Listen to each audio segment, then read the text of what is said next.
कागदपत्रांमध्ये खाडाखोड करून कुणबी प्रमाणपत्र मिळवलं जात असल्याचा आरोप छगन भुजबळांनी केलाय। त्यामुळे कुणबी प्रमाणपत्र देताना कागदपत्रांची तपासणी करण्याची मागणी छगन भुजबळांनी केली आहे। त्यासाठी आणखी एक समिती स्थापन करण्याची मागणी छगन भुजबळांनी केली आहे। सरकारने मराठा समाजासाठी काढलेला GR वादग्रस्त असल्याचंही भुजबळांनी म्हटलंय।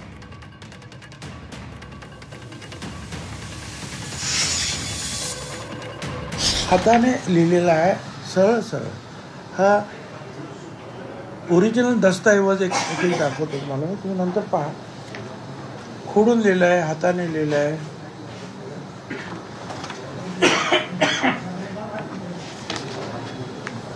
मराठी कुणबी काय पण नाही, मराठा कुणबी, मराठी कुणबी,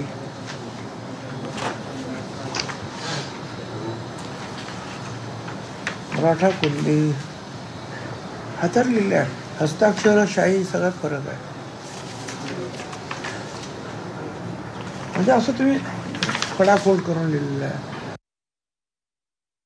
तर एक खोटी कुणबी सर्टिफिकेट ज्यांना दिलेली आहे ते शोधण्यासाठी दुसरी समिती एक नेमूया आपण, दुसऱ्या न्यायमूर्तीची। त्यांना एक काम देऊया की ही समिती या अशा प्रकारच्या ज्या खोट्या नोंदी झाल्या असतील ते शोधा आणि थांबवा। आणि ओबीसी समितीचा तो अधिकारच आहे।